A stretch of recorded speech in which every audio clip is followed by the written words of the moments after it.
Bienvenue à toutes et à tous pour ce nouveau webinaire, le 15e. Aujourd'hui, on va s'intéresser aux nouveautés de Squash TM, donc de la version 4.0 qui est sortie fin juillet 2022, donc c'est la dernière version réalisée. Et aujourd'hui, je suis en compagnie de Marion Delobot. Bonjour à tous.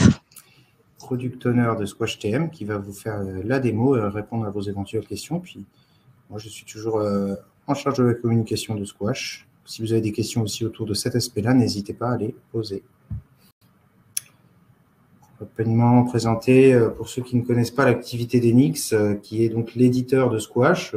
C'est une des trois grandes activités du groupe. Donc Squash, qui est basé sur un modèle open source et dont l'équipe est partenaire GitLab et Atlassian. Il y a une activité principale en termes de ressources autour du service. Donc, Enix étant une ESN en qualité logicielle, on propose notre expertise et nos consultants en fonction des besoins des entreprises dans tous les domaines qui tournent autour de la qualité logicielle. Donc, aujourd'hui, c'est déjà plus de 300 consultants en France. Et puis, la dernière activité, la troisième activité, qui est celle de formation via l'école de la qualité logicielle, créée par Enix, qui propose de se reconvertir dans les métiers du test et de la qualité logicielle globalement, à travers des formations plus ou moins longues et permettant de retour à l'emploi de nombreuses personnes par an.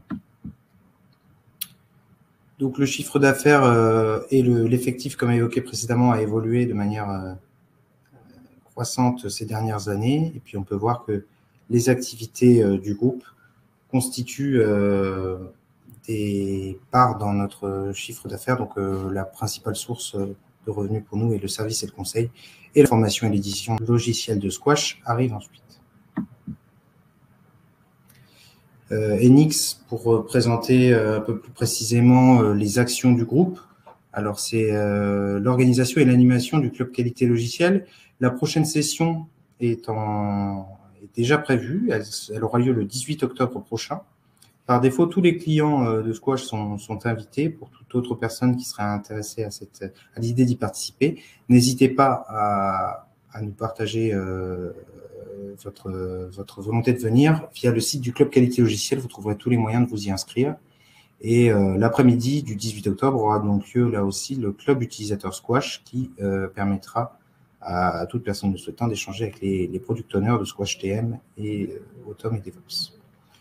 Notre centre d'expertise Jira et GitLab un peu plus en détail, c'est des partenariats qui nous permettent en fait d'avoir des intégrations et des interactions entre Squash et GitLab et entre Squash et Jira. On y reviendra un peu plus tard. Et puis aussi une expertise technique qui nous permet aussi d'offrir nos services autour de ces outils. Puis, je l'ai déjà précédemment évoqué, mais Enix est aussi fondateur de l'école de la qualité logicielle.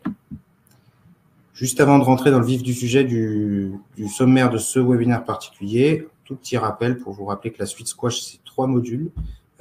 Un qui s'intéresse aux tests plutôt d'ordre fonctionnel, en mode agile et traditionnel, puis le Squash Automne pour les tests automatisés et Squash DevOps pour le test en continu dans une étendue dans votre pipeline CI/CD. Voilà, je vais passer la parole à Marion. Merci Thibaut. Bonjour à tous à nouveau. Donc effectivement, aujourd'hui, je vais vous présenter les nouvelles fonctionnalités de Squash 4.0. Alors, les principales fonctionnalités, on les voit ici. Donc, c'est les fonctionnalités dont je vais vous faire la démo. Puis après, on balayera certaines fonctionnalités à la fin de la démo. Alors, les principales fonctionnalités, on a l'intégration avec GitLab en contexte agile, un peu à la manière de ce qu'on a avec Jira, donc synchronisation de tickets en tant qu'exigence dans Squash. Pour la partie automatisation, on a à présent la possibilité de sélectionner l'environnement d'exécution sur lequel on va lancer les tests automatisés avec Squash Automne. Donc on verra, il y a pas mal d'interactions dans l'application, on verra comment ça se passe. Pour la conception des tests au format BDD, on peut maintenant filtrer les suggestions d'actions qui nous sont proposées sur les projets. Au niveau de la fonctionnalité sur les exigences de haut niveau, on peut maintenant importer et exporter des exigences de haut niveau et puis elles sont également prises en compte dans les tableaux de bord. Pour ce qui est des anomalies, on a optimisé leur affichage dans les tableaux de suivi côté Squash et puis on peut également les exporter. On a fait un travail de refonte sur les cahiers d'exigences et de tests éditables. Donc on verra comment se présente le nouveau template. Et enfin, pour les synchronisations Xsquash for Jira, on peut maintenant utiliser les identifiants d'un utilisateur pour effectuer ces synchronisations et non plus forcément un identifiant associé à un serveur de synchronisation, donc qui est le même pour tout le monde. Alors, je vais présenter mon écran et on va voir comment ça se présente autour d'une démo. Et donc, bien sûr, si vous avez des questions, hein, n'hésitez pas à les poser dans le chat. On y répondra à la fin. Alors, donc, première fonctionnalité qu'on va développer, c'est l'intégration avec GitLab en contexte agile. Donc pour information ou pour rappel, Squash s'intègre déjà avec GitLab à différents niveaux. Il s'intègre avec GitLab en tant que repository Git. Donc ça veut dire que pour les cas de test BDD et Gherkin, on a la possibilité de transmettre dans un repository Git les scripts associés, donc les scripts Cucumber ou Robo Framework. Et puis dans la version 3.0, on a ajouté l'intégration avec GitLab en tant que bug tracker. Donc sur le même modèle qu'on peut avoir avec les autres outils, la possibilité de déclarer des anomalies depuis Squash dans GitLab. Là, avec cette version 4.0, on pousse un petit peu plus l'intégration et on permet en fait à Squash de pouvoir gérer les tests en lien avec des tickets GitLab à la manière de ce qu'on a avec Jira. Donc c'est un nouveau plugin qui s'appelle Xsquash for GitLab et qui va permettre de synchroniser les tickets GitLab en tant qu'exigence Squash et de voir dans GitLab l'avancement des tests en temps réel. Donc là, je me trouve dans GitLab, dans le module Issues, donc qui correspond de différents tickets. Et là, j'ai donc une liste de tickets que je vais vouloir synchroniser dans Squash. Donc, un petit point rapide sur la manière dont se présente un ticket GitLab. Donc, par rapport à Jira, il n'y a pas de notion de champ personnalisé. Donc, on aura toujours la même présentation, donc avec une description évidemment.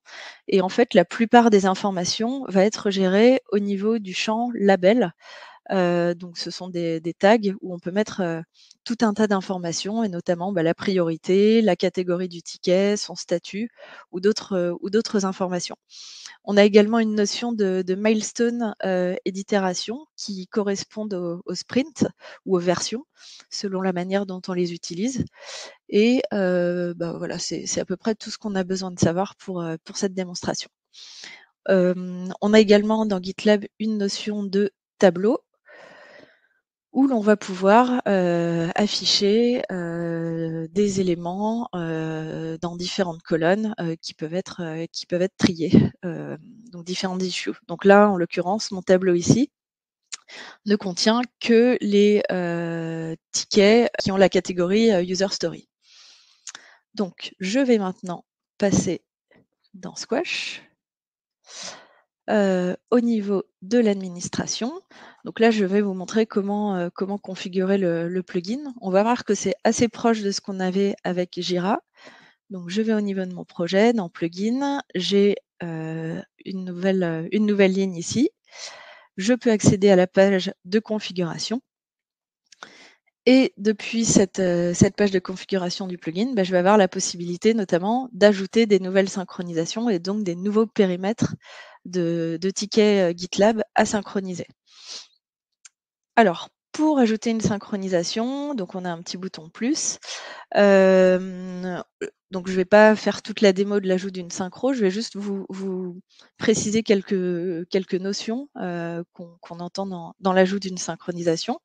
Donc on a le nom qui est arbitraire, le chemin cible, donc qui est l'endroit dans Squash, le chemin où on va synchroniser les tickets GitLab, le serveur, donc qui est le bug tracker entre guillemets qu'on a ajouté dans Squash et qui va nous permettre d'effectuer la synchronisation. Et on a une notion de périmètre, donc qu'on n'avait pas forcément dans Jira, qui nous permet d'indiquer quel périmètre, quel projet ou quel groupe GitLab on souhaite synchroniser.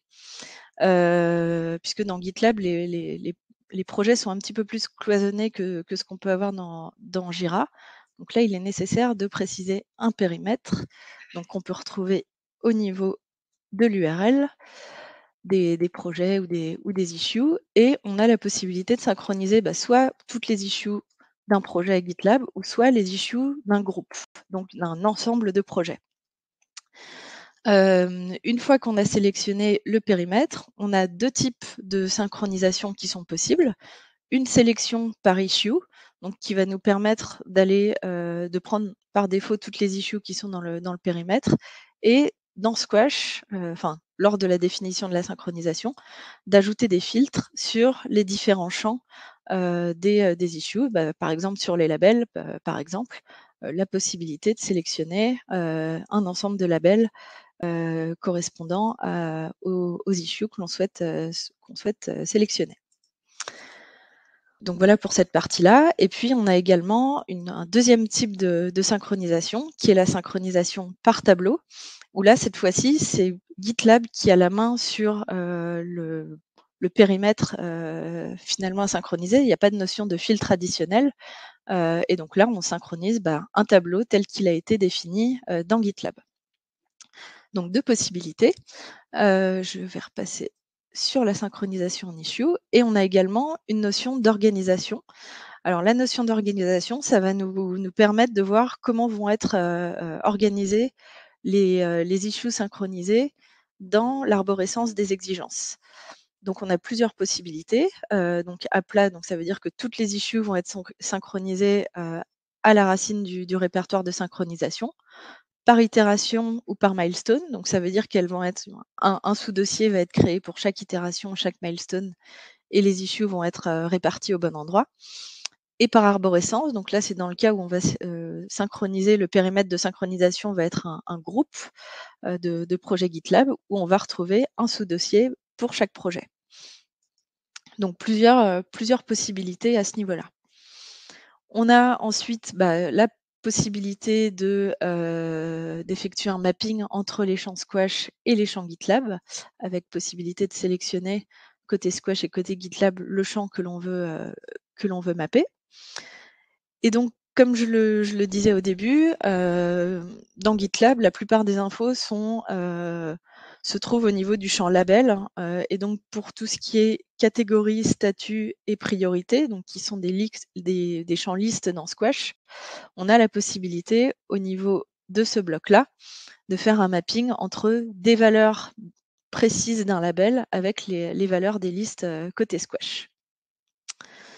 Voilà pour cette partie.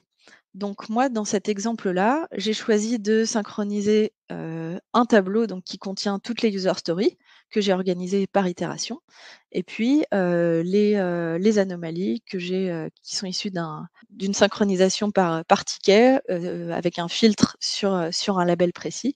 Et là, tout est synchronisé à plat. Donc, on va voir comment ça se présente côté Squash. Donc, j'ai mon arborescence des exigences avec mon premier répertoire avec les user stories. Donc là, j'ai toutes les issues qui sont dans le backlog.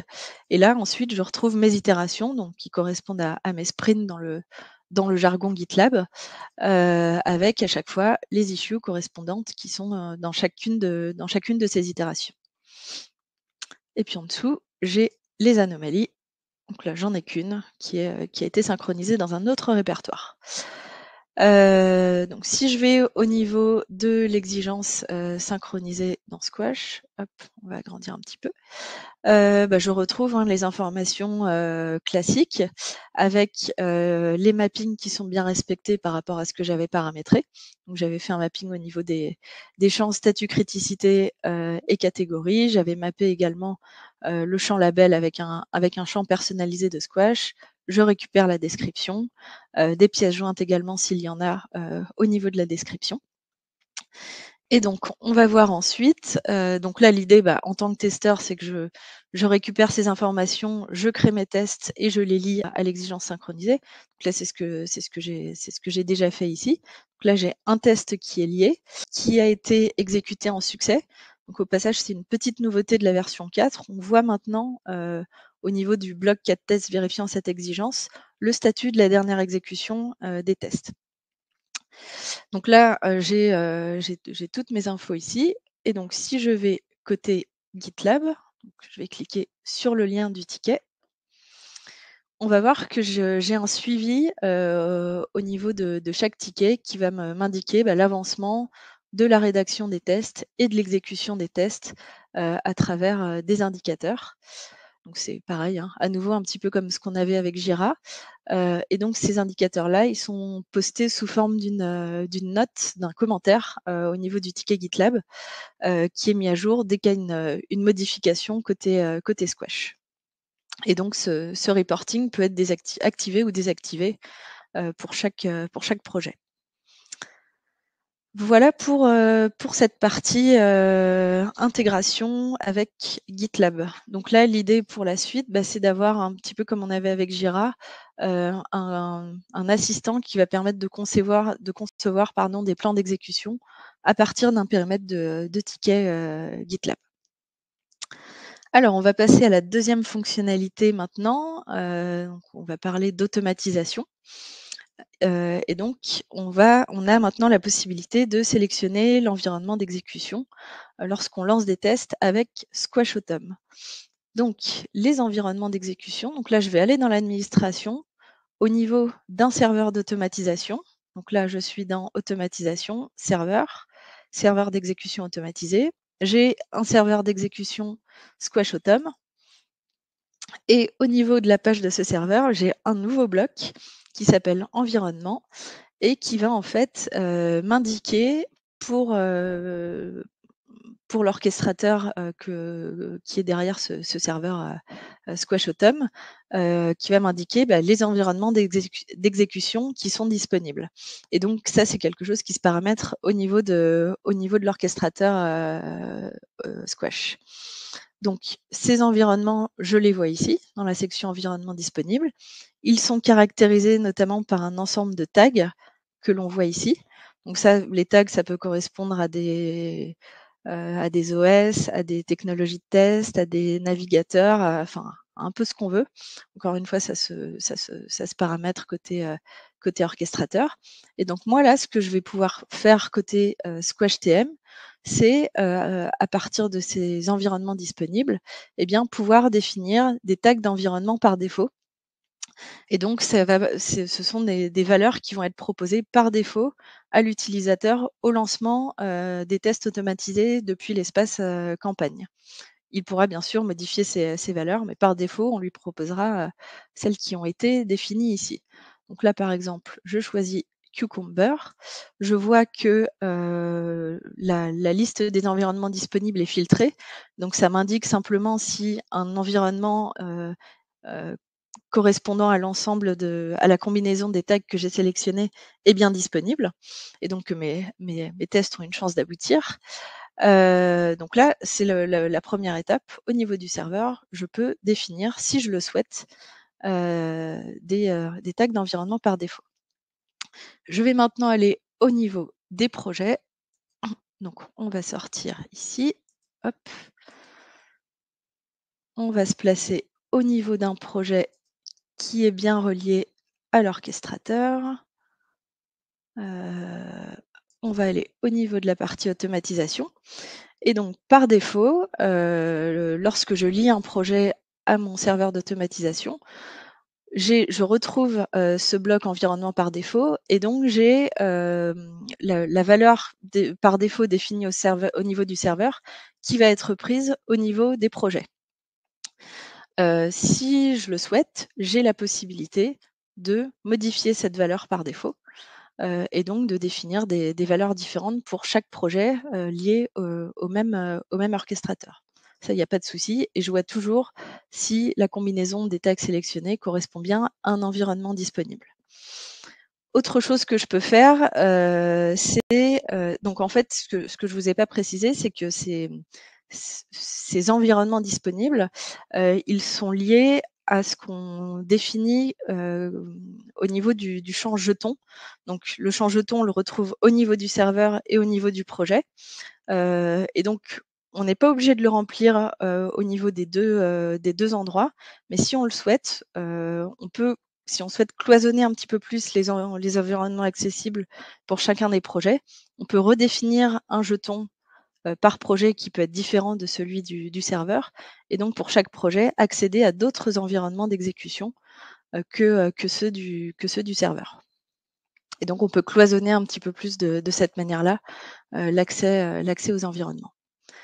Donc là, je vais pas choisir de modifier les valeurs. Je vais revenir à la valeur par défaut que je vois ici et donc là, j'ai fait mon paramétrage et donc là, maintenant, on va aller voir comment ça se passe au niveau de l'espace campagne au lancement des exécutions. Donc là, je me place sur mon projet. J'ai une itération qui comporte déjà un ensemble de tests automatisés que je vois ici. Hop, je vais lancer l'exécution automatisée des tests. Donc, je vais lancer les 4 tests donc, que je vois ici. Et là, j'ai un nouveau champ qui va me demander avec quel tag d'environnement je souhaite lancer mes tests et donc quel environnement d'exécution je souhaite cibler. Donc là, je retrouve à nouveau les informations des environnements disponibles.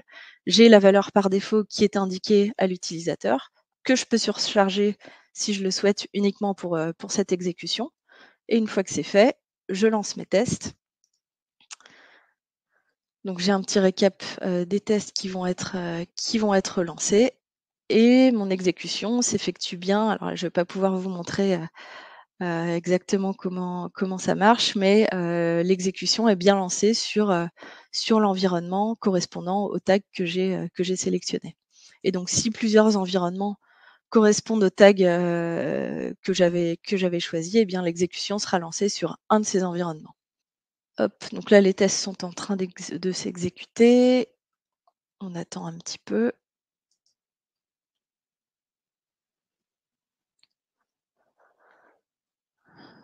Hop, bon ça va venir, mais bon, en gros les statuts d'exécution vont être mis à jour, comme d'habitude. On va retrouver les informations, notamment les rapports d'exécution qui vont être postés. Donc là, c'est ce qu'on avait en 4.0. L'idée, c'est que dans une version 4.1 qui va paraître le mois prochain, donc en octobre, on va pouvoir gérer de la même manière des variables d'exécution qui vont pouvoir être définies au niveau des serveurs des projets et revalorisées au moment de l'exécution. Donc on pourra aller encore un petit peu plus loin au niveau des possibilités d'exécution avec Squashotable. Voilà pour cette partie. On va quand même vérifier que les tests ont bien été lancés. Voilà, les statuts ont bien été mis à jour.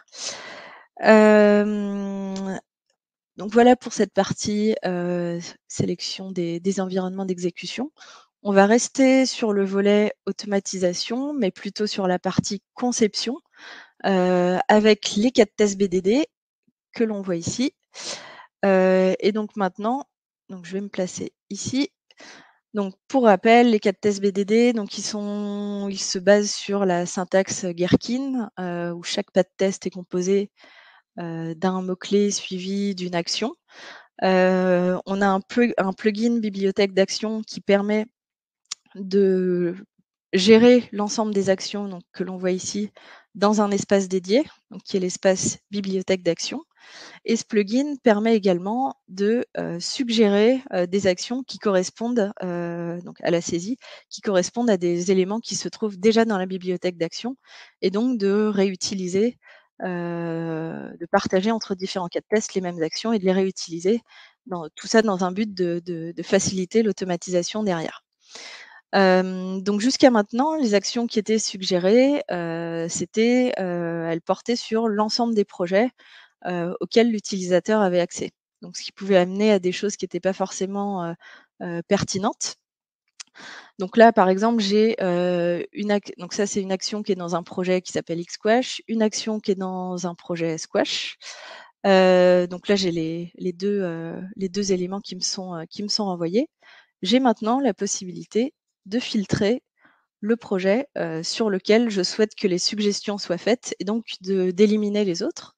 Donc là, par exemple, je vais enlever le projet Squash, ne sélectionner que le projet Xsquash. Et donc, si je ressaisis mon action Squash, eh bien, je vais bien avoir uniquement cette action qui va m'être proposée. Et donc là encore, ça permet d'avoir des retours un petit peu plus pertinents selon l'organisation des projets. Voilà pour cette partie-là. On va passer au niveau de l'espace exigence maintenant, et on va parler des exigences de haut niveau. Donc les exigences de haut niveau, c'est une notion qui a été introduite dans la version 3.0 de Squash, donc qui sont accessibles via un plugin. Et donc ces exigences de haut niveau, hop, on en voit une ici en bleu. Elles correspondent à des exigences un petit peu macro qui peuvent être découpées en plusieurs exigences classiques. Donc on va retrouver un petit peu les mêmes attributs qu'une exigence classique. Leur grosse différence, ça va être ce bloc ici, qui va permettre de relier des exigences classiques à ces exigences de haut niveau. Et ces liens ne sont pas contraints par l'arborescence. Donc on peut très bien avoir des exigences liées à l'exigence de haut niveau qui se trouvent dans d'autres projets ou à d'autres endroits de l'arborescence. Et donc ce que l'on a fait dans cette version 4.0, donc pour aller un petit peu plus loin. Donc, premièrement, on va se placer au niveau d'un tableau de bord. Donc, c'est qu'on a pris en compte les spécificités des exigences de haut niveau dans les tableaux de bord. Ouais, donc je reviens juste rapidement sur l'exigence de haut niveau, quelque chose que je n'ai pas précisé. Donc, on a les liens qui sont faits avec les exigences classiques ici. Et au niveau du bloc qu'atteste vérifiant cette exigence, on considère qu'une exigence de haut niveau est couverte si au moins une des exigences qu'elle associée est couverte par un cas de test.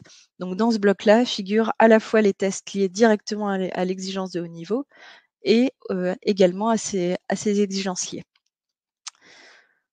Donc on a des liens directs et indirects. Et donc on a pris en compte ces spécificités côté tableau de bord, avec un premier élément qui est qu'on a la possibilité d'étendre le périmètre du tableau de bord de l'exigence de haut niveau pour prendre en compte à la fois l'exigence de haut niveau et ses exigences associées. Donc c'est ce que j'ai ici.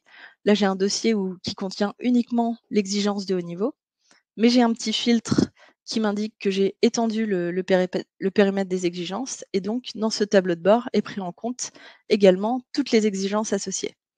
Si je décoche cette option, je ne verrai que l'exigence de haut niveau.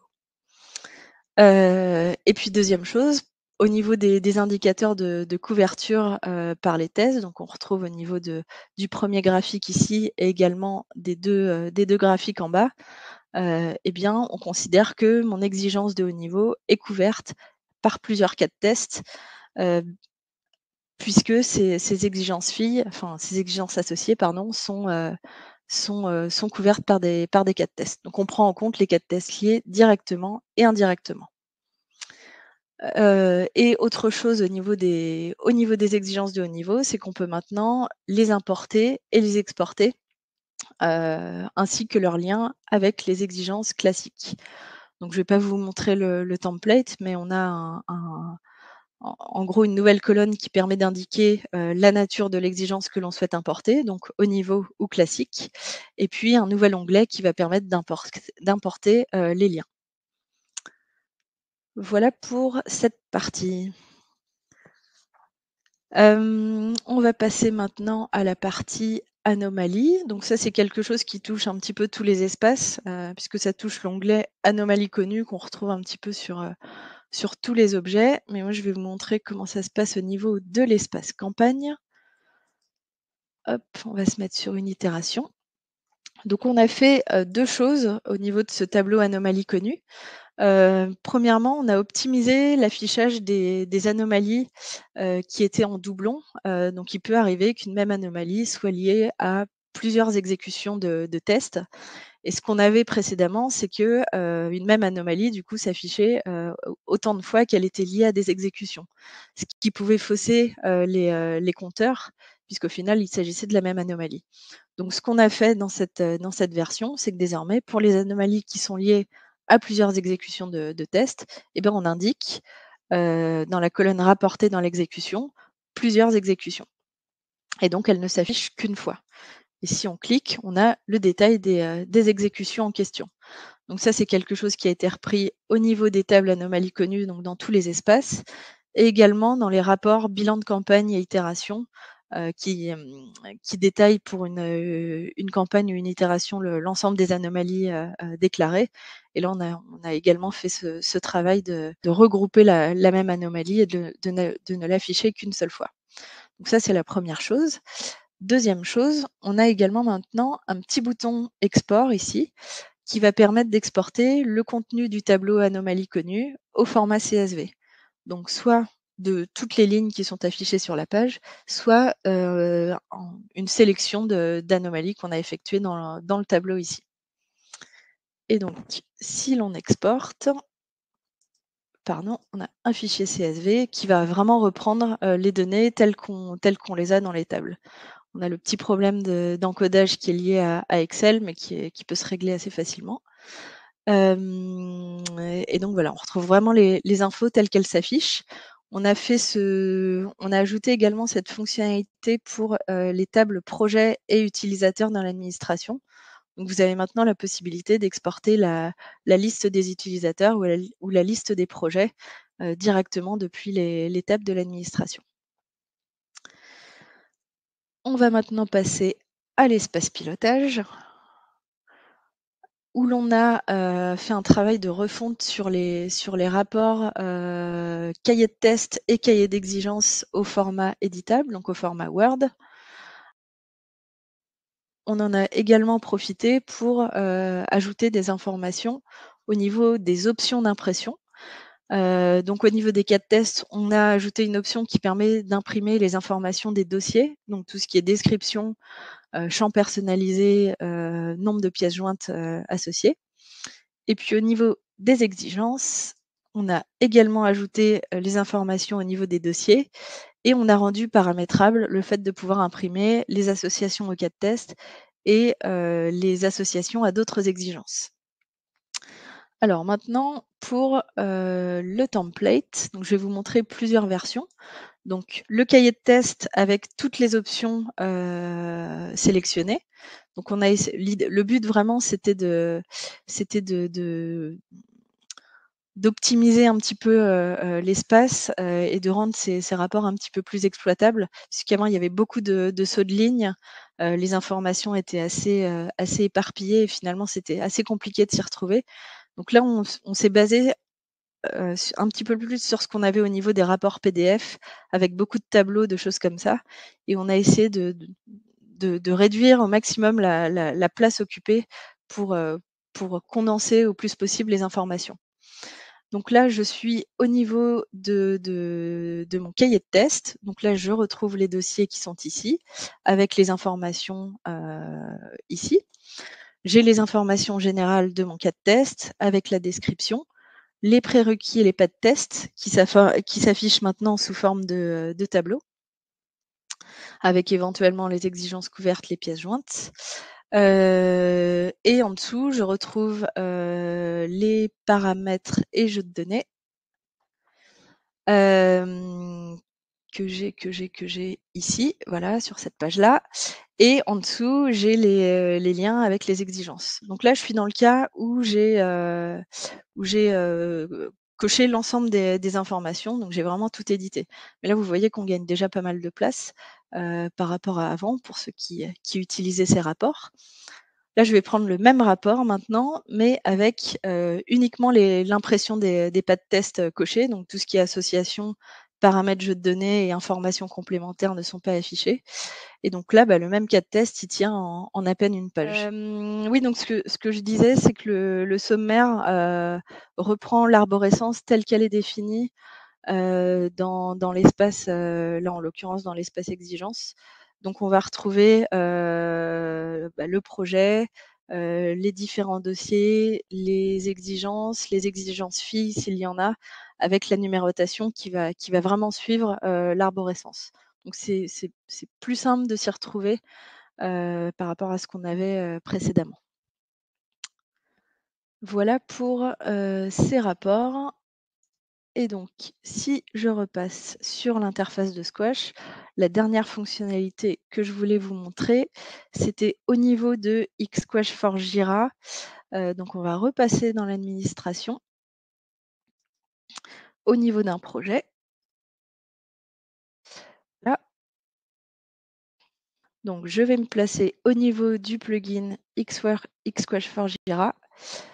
Et donc maintenant, au niveau des synchronisations, on a une notion de propriétaire, donc qui est une nouvelle notion et qui va nous permettre en fait de définir avec quel compte on souhaite effectuer les synchronisations, avec quel compte Jira. Donc jusqu'à maintenant, toutes les synchronisations étaient effectuées avec un compte qui était associé au bug tracker, donc au serveur de synchronisation. Et finalement, toutes les synchronisations étaient effectuées avec ce même compte et ça pouvait poser des problèmes en termes d'accès à certains tickets selon les habilitations de ce compte.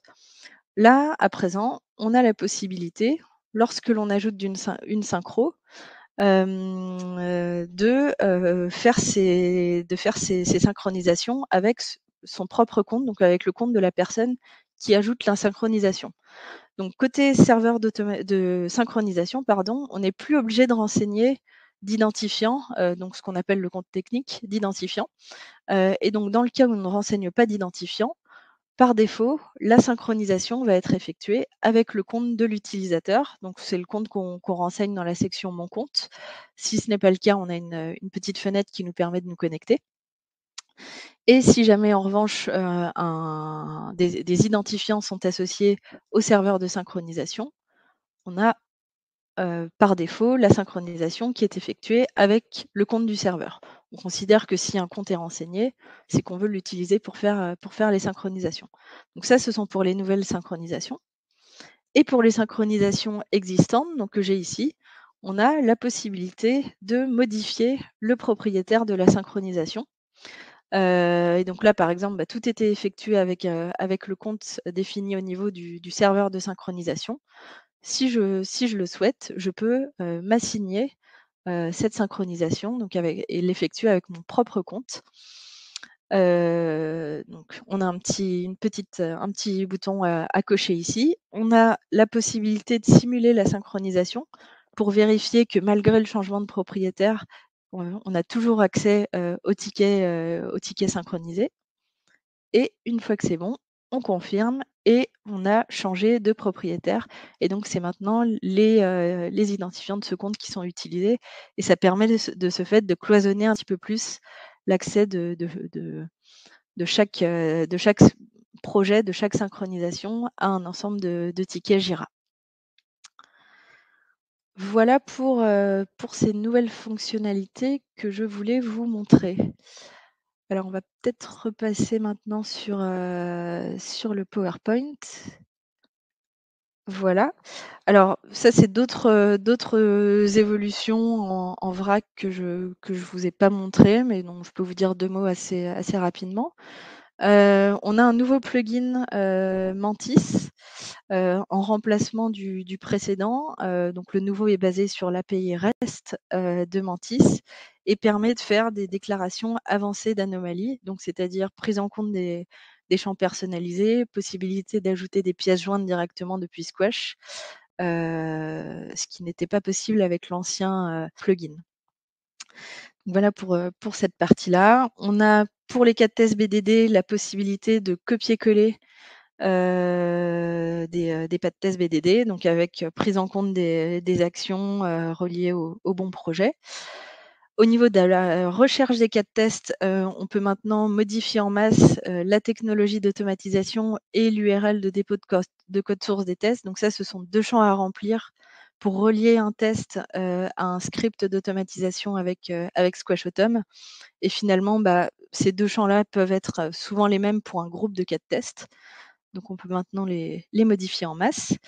L'affichage du dernier statut d'exécution des cas de test au niveau d'une exigence, ça je vous l'ai montré tout à l'heure, donc on a une nouvelle colonne. Export de la dernière exécution dans l'export personnalisé de campagne. Donc ça, je ne vous l'ai pas montré. Donc jusqu'à maintenant, l'export personnalisé de campagne, donc qui nous permet de choisir les colonnes que l'on souhaite exporter. Donc ça se passe dans l'espace pilotage pour une campagne ou une itération donnée. Jusqu'à maintenant, ça prenait systématiquement l'ensemble des exécutions qui étaient dans ces campagnes ou dans ces itérations. À présent, on peut juste choisir d'exporter la dernière exécution. Donc, il y a un petit champ liste qui s'affiche maintenant et qui permet de sélectionner l'option que l'on souhaite. L'export des tableaux, des utilisateurs et des projets, donc ça j'en ai parlé rapidement, c'est le même principe que ce qu'on a pour les anomalies connues. Un petit point ergonomie, on a maintenant la validation de la sélection d'un champ liste qui se fait quand on clique en dehors de ce champ. Donc plus besoin de cliquer sur un bouton valider comme ça pouvait être le cas avant. La sélection se fait automatiquement. Pour les gens qui possèdent une licence dans l'administration, on a maintenant un petit panneau qui affiche des informations sur cette licence, avec notamment la date d'expiration, le nombre d'utilisateurs maximum autorisé et le nombre d'utilisateurs actuellement déclarés, comptabilisés par cette licence. Et puis pas mal de nouvelles fonctionnalités dans les API que je ne vais pas détailler, mais vous pouvez consulter ça au sein des release notes. On a ajouté quelques nouveaux points d'API. Voilà pour ce petit aperçu de la nouvelle version de Squash. Si vous avez des questions maintenant, n'hésitez surtout pas. Alors, je vais lire les questions à haute voix, du coup. La première concernait Bitbucket. Donc, est-ce que, en tant que partenaire Atlassian, on prévoit de créer un plugin équivalent à celui de GitLab vers l'ensemble Jira, Bitbucket et Confluence? Alors, qui ferait quoi, du coup, pour synchroniser parce qu'on a déjà un plugin, notre plugin Git, qui va permettre de poster des scripts features ou robots, donc des tests BDD ou Gherkin dans Bitbucket. Donc cette intégration existe déjà. Avec Confluence, effectivement, on n'a pas d'intégration actuellement et c'est pas dans les tuyaux.